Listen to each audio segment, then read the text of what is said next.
tenangkan. Theophilus yang mulia. Bagaimana saya mau tenang? Anda terus ngobrol terus. Ini saya mau ngomong ini sudah mulai panik. Enggak. Panas. Biasa aja. Kemarin saya slow. Saya bacakan tapi ya. umat Anda mengatakan saya. Saya bacakan. Bisa saya bacakan? Apa Baik. itu? Saya bacakan ya. Apa? Theophilus yang mulia, banyak orang telah berusaha menyusun suatu berita tentang peristiwa-peristiwa yang telah terjadi di antara kita. Seperti yang disampaikan kepada kita oleh mereka yang dari semula adalah saksi mata. Saksi mata. Ya, dan pelayan firman. Karena itu, setelah aku menyelidiki segala peristiwa itu dengan seksama dari asal muasalnya, aku mengambil keputusan untuk membukukannya dengan teratur bagimu, supaya engkau dapat mengetahui bahwa segala sesuatu yang diajarkan kepadamu adalah benar. Bahwa segala sesuatu yang diajarkan. Ya. Itu teman-teman kalau mau Bible audio ya, kepada teman-teman Kristen yang udah malas baca, yang kalau baca Bible langsung tidur, Bible dijadikan obat tidur. Tuh ada Bible audio, silakan kalian download, itu sudah selesai panunya, projectnya itu 2015 sudah kelar tuh. Dari perjanjian lama kejadian digarap, ada Bible MP3, silakan kalian kalau mau download. Ya, nih. Jelas dari para saksi mata. Beda dengan apa yang kalian tuliskan tadi di hadis namanya. Muhammad, kata Aisyah, kata ini. Orang yang katanya yang namanya disebutkan di dalam perawi hadis itu semuanya sudah meninggal dunia. Kalau kata-kata dalam hadis itu masih logis. Itu kan ucapan Nabi. Sampai lapar saya saudara-saudara. Anda Sudah itu lapar melanda ini saya. Itu kan masih logis Bang Edis. Itu kan hadis itu perkataan Nabi. Tapi kalau dalam kitab Anda diksinya begini, Yesus berfirman, Yesus berkata, itu seolah tulisan manusia. Tulisan Maksudmu manusia. hadis tulisan siapa? Ya hadis tulisan manusia. Itu kan emang Nabi Muhammad. Mana sini orang ini? Oke, Quran tulisan siapa? Nah, kalau Al-Quran itu firman Allah, diksinya juga. Iya, yang nulis siapa? Yang nulis ya manusia, Bang Edis. Terus kenapa kamu permasalahkan Bible ditulis manusia? Ini orang gimana sih, Rasti? Tapi gini, sungguh sangat nekat yang nyata ini, Rasti. Misalnya begini, Yesus berfirman, anu gitu. Yesus iya, berfirman. tapi gini loh Rasti, kamu ini gimana ya? Gemesin gitu loh. Orang kamu nuduh kami itu tulisan manusia, sedangkan Quranmu tulisan manusia. Aduh. Perkataan manusia, Yesus berkata anu. Yesus berkata anu gitu kan diksi dalam Alkitab. Kalau Al-Quran itu iya, semua itu kan dibukukan sebagai sebuah laporan untuk orang-orang terkemudian supaya mereka mengetahui informasi apa yang terjadi di masa lampau, betul?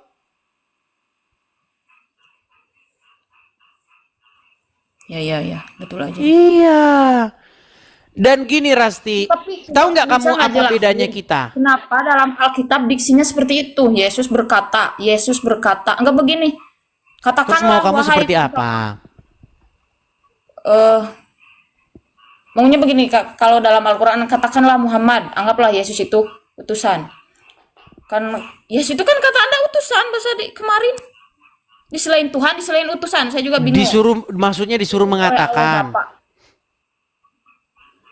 Iya, kata Anda kemarin Yesus itu di selain Tuhan.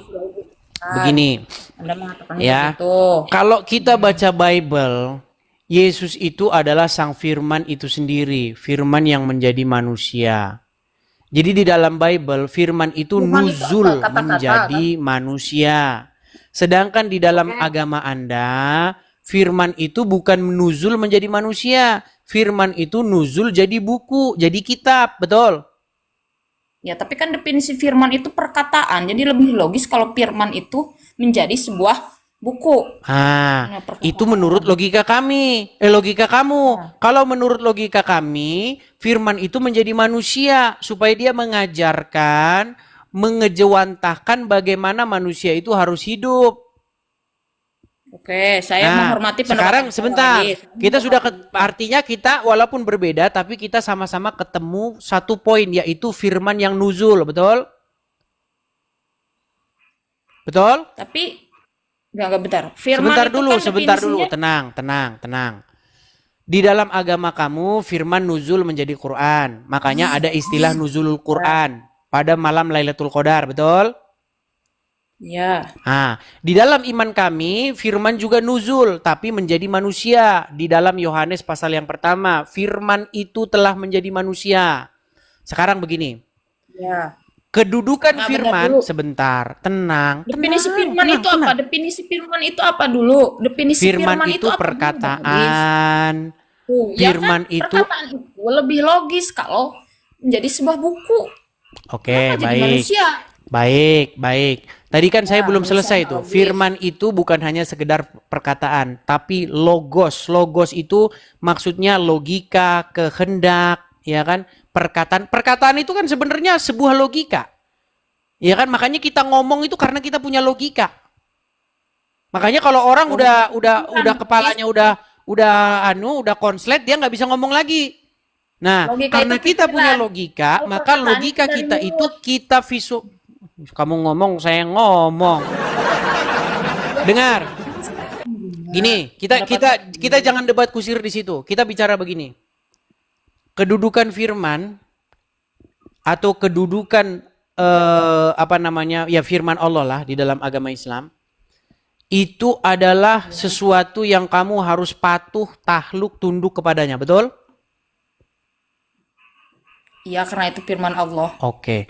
Firman Allah itu mengejawantahkan bagaimana Allah itu, benar atau tidak? Mengejawantah kan maksudnya apa? Coba Gini. diperjelas lagi. Kata-kata kamu, perkataan kamu itu adalah mengejawantahkan diri kamu. Benar atau salah? Bentar dulu. Mewujudkan, melaksanaan, memanifestikan. Ya. Perkataan Bisa kamu jadi, adalah bisa jadi betul atau salah. Karena saya nggak tahu pertanyaan Bang Idis ke depannya bagaimana. Iya, makanya saya bilang yang pantas ditaati, yang pantas kamu takluk kepadanya, yang pantas dia berdaulat atas kamu adalah Sang Firman itu. Karena Sang Firman itu adalah pengejawantahan dari yang berfirman. Makanya ketaatan kamu kepada firman Allah sesungguhnya adalah ketaatan kamu kepada Allah itu sendiri. Ketaklukan kamu kepada firman Allah sesungguhnya adalah ketaklukan kamu kepada Allah itu sendiri. Karena Ya, kalau firman itu Allah setuju. mengejawantahkan Allah itu sendiri. Setuju? setuju kalau dalam itu. Nah, Kan dalam tapi begini, dengar, bentar dulu, saya dulu. dengar. Itulah Maksud yang saya, kami dengar. kemudian- Itulah yang kami imani di dalam kekristenan. Karena Yesus itu adalah logos Sang Firman yang menjadi manusia. Makanya Yesus berkata, barang siapa melihat aku, ia telah melihat dia yang mengutus aku. Nah sekarang kepada kalian. Apakah umat muslim takut kepada firman Allah? Takluk, tunduk kepada firman Allah? Tidak. Umat muslim tidak. Mau menjelaskan dulu. Saya mau nanya sama Bang Umat Edis. muslim tidak takluk kepada firman Allah, tidak tunduk kepada firman Allah. Umat muslim takluk tunduk kepada firman Muhammad. Karena apa? Allah di dalam Al-Quran berkata, ya ayyuhallazina amanu, di dalam surat Al-Ahzab ayat 70. Katakanlah perkataan yang benar. Itu firmannya Allah. Tapi umat muslim tidak takut kepada firman Allah. Umat muslim takut kepada firman Muhammad. Wahai umat muslim, boleh kalian berdusta di dalam 3 hal. Bisa dijadikan dalil itu menurut Al-Quran juga, Bang Edis. Sekarang saya tanya, banyak. yang harus ditaati, dipatuhi, takluk kepadanya firman Allah apa Muhammad? Dua-duanya. Iya, karena kalian kalau omongan Muhammad dengan omongan Allah bertonjok-tonjokan, siapa yang harus dipatuhi? Nggak pernah ada Nggak firman Allah pernah dan Muhammad. bagaimana? Buka surat Al-Ahzab ayat 70. Nggak mau. Nggak mau. Lain juga. Coba, Aduh. saya mencet tema Bang Edis tadi, saya perkataan Bang Edis yang itu, yang tadi tuh, yang Yesus itu firman Tuhan, ya kan? Kalau di Islam firman itu berubah menjadi kata-kata. Kalau itu berubah Jadi menjadi manusia, buku. gitu. Duzul jadi buku, Ya, jadi menjadi kitab. buku. Kalau di Kristen itu menjadi manusia, ya Ya. kan? Ya. Oke, saya bisa menerima penjelasan Bang Edis kalau misalkan Yesus itu tidak dianggap Tuhan. Kenapa dia itu firman tapi dianggap Tuhan? Kalau di Islam kan Quran ya Dianggap udah Tuhan bukan tuh apa Tuhan, maksudnya bukan dianggap Tuhan? Apa maksudnya dianggap Tuhan? Maksudnya dianggap Yesus itu Bapa di sorga gitu? Bukan, kata Bang Edis kan Yesus, Bapa di sorga dan Roh Kudus itu satu kan? Satu kesatuan. Iya, satu, tetapi bukan berarti Yesus itu adalah Bapa itu sendiri. Makanya saya penasaran ketika kamu dianggap mengatakan firman, kan? kenapa Yesus dianggap Tuhan? Apakah maksudmu dianggap Tuhan tuh Yesus dianggap adalah Bapa di sorga? Enggak, orang Kristen enggak mengimani itu. Tapi gimana konsepnya coba? Saya nggak ngerti. Nah, makanya saya sering bilang, Rasti, kata Tuhan itu nggak pernah ada di Quran, nggak pernah ada di Bible. Itu dulu yang harus kamu pahami. Kamu setuju nggak bahwa kata itu nggak ada di Quran, nggak ada di Bible? Kalau di Al-Quran sih ilahun. Ya, makanya kita harus kembali ke bahasa aslinya. Kata Tuhan itu bahasa aslinya di dalam bahasa Arab itu adalah Rob. Setuju?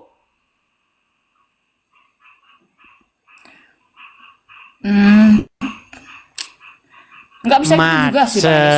Kata Rob juga bisa disebutkan di manusia seperti innahu rabbi ahsana maswaya dalam surat Yusuf. Itu kan Iya, Tuanku. jadi kata Rob itu maknanya artinya adalah sesuatu yang kepadanya seseorang itu menaklukkan diri.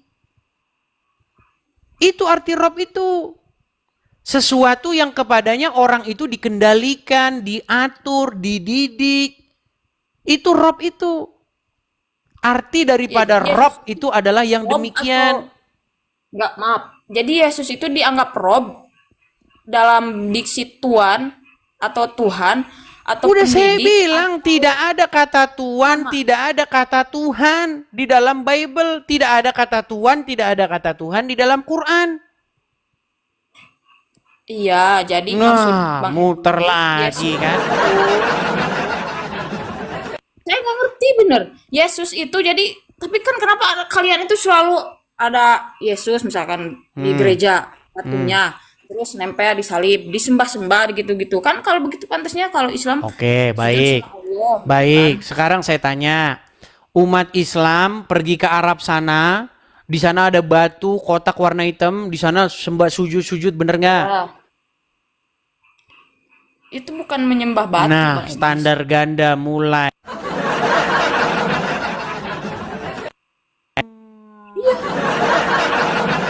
Oh, jadi gambarannya gitu. Jadi sama gambarnya seperti umat Gini Muslim. Rasti, dengar. Saya buat satu umpama sama kamu ya, gini. Kalau ada sebuah sekumpulan orang, ya, ada sekumpulan orang nih. Sebentar, saya cek dulu YouTube saya. Kayaknya YouTube saya apa namanya? Oh enggak. Oke, aman kok, aman. Kalau ada sekumpulan orang, mereka Ya. putar-putar pohon mangga,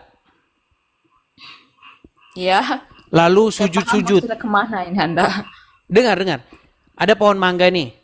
Terus ada 10 orang Ya muter-muterin udah pohon bang, mangga itu. begini. Kami nggak menyembah Ka'bah. Aduh, ini saya Kalau itu nggak denger disembah. dulu. Ya, saya tahu nih. Dengar. Konteksnya mana saya tahu. Saya Denger dulu, saya belum selesai Kami nggak menyembah ngomong. Ka'bah soalnya. Bukan dianggap Tuhan juga pernah. Ka'bah itu ada yang Gini, menjauh dengerin sahabat. saya belum ke Bulan Ka'bah. Ka'bah pernah ada di Saya atas belum ke Ka'bah. Dengerin. Bisa. Ada orang muter-muterin pohon mangga. Muter-muter, sujud di depannya. Ya, itu Terus dia begini-begini sama pohon mangga, sujud-sujud sama pohon mangga. Dia cium-ciumin pohon mangga. nggak bisa disamakan. Saya mau Tidak tanya sama kamu. Enggak. Apakah yang mereka lakukan itu adalah ritual penyembahan pohon mangga?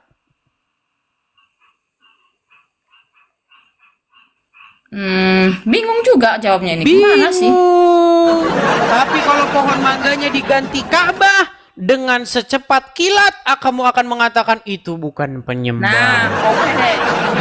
Begini, Inilah Pak saya Dedis. bilang kalian itu punya standar Begini. ganda. Menyembah pohon itu nggak ada perintahnya.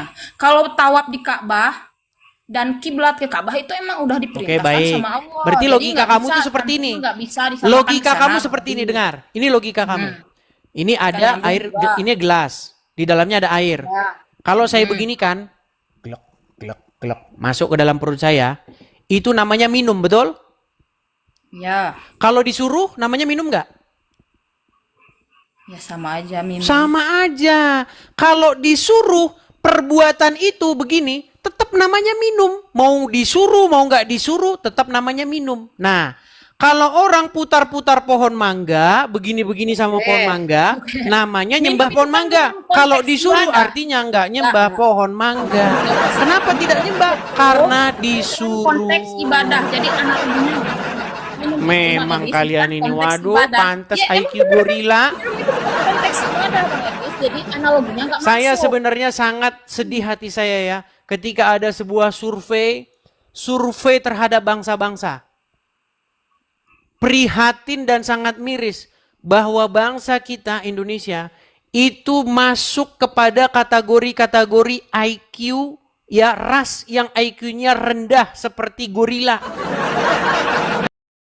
Ya, shalom teman-teman semua. Terima kasih sudah menonton video ini dan kiranya melalui video ini bisa mengedukasi kita semua, khususnya saudara-saudara kita para polemikus dan juga para debaters yang selalu menghina, menghujat, menuduh, memfitnah tentang kekristenan ya. Di mana selama ini selalu mereka gaungkan bahwa kitab suci Kristen itu adalah kitab palsu dan itu ditulis oleh tangan manusia. Nah, teman-teman, pertanyaannya, adakah kitab yang ada di dunia ini yang tidak disentuh oleh tangan manusia? Tentu saja tidak. Kitab manapun itu tetap ditulis sehingga sampai kepada kita saat ini. Dan apa yang dituliskan oleh penulis Alkitab, khususnya kitab suci Kristen, itu dari Torah dan juga kitab Mazmur, kitab para nabi, dan lain sebagainya sampai kepada kitab Injil, itu ditulis oleh tangan mereka yang sudah menjadi saksi mata dan yang sudah dipilih oleh Tuhan itu sendiri. Seperti Musa dan para nabinya itu langsung dipilih oleh Tuhan sendiri. Dan sesuai dengan penyataan-penyataan Tuhan lewat peristiwa-peristiwa sejarah yang dialami oleh bangsa Israel, khususnya sampai pada zaman para rasul, itu dituliskan teman-teman ya. Jadi wahyu itu artinya penyataan atau penyingkapan teman-teman ya. Nah, penyingkapan tentang apa? Penyingkapan tentang pekerjaan Allah yang dilaksanakan di bumi ini melalui peristiwa-peristiwa yang terjadi, baik yang dialami oleh para nabi, dialami oleh umat bangsa pilihan Tuhan, yang dialami oleh Yesus Kristus, maka itu semuanya ditulis dan itu dikatakan sebagai suatu kebenaran ya. Kenapa dikatakan itu sebagai kebenaran? Karena benar-benar terjadi. Itulah sebabnya ketika Lukas menulis itu diselidiki lagi dan dia bertanya kepada saksi-saksi mata. Nah, sehingga mereka bisa memberikan informasi yang benar. Sama seperti yang tertulis dalam 1 Yohanes 1 ayat 1 dikatakan di sana, apa yang telah ada sejak semula, yang telah kami dengar, yang telah kami lihat dengan mata kami, yang telah kami saksikan dan yang telah kami raba dengan tangan kami tentang firman hidup. Itulah yang kami tuliskan kepada kamu. Nah teman-teman, mereka ini semua saksi mata. Mereka tidak hanya melihat, mereka meraba, mereka menyaksikan, menyentuh, mereka bisa mengalami sendiri peristiwa itu. Nah, jadi itulah yang dituliskan dan itulah yang disaksikan oleh mereka. Jadi orang berbohong kalau dia tidak melihat suatu peristiwa dan kemudian dia mencoba menyaksikan sesuatu apa yang tidak pernah dia lihat. Itu adalah bohong dan kesaksian tersebut itu tidak dianggap benar. Nah, justru kesaksian yang benar itu adalah saksi mata. Saksi yang benar-benar mendengar langsung, dilihat oleh mata sendiri, diraba oleh tangan sendiri, dan kemudian ketika dituliskan itu dianggap sebagai kebenaran dan itu disaksikan kepada segala bangsa sampai saat ini. Nah, itu saja yang perlu saya sampaikan kepada teman-teman semua. Kiranya Tuhan Yesus memberkati kita semua. Shalom.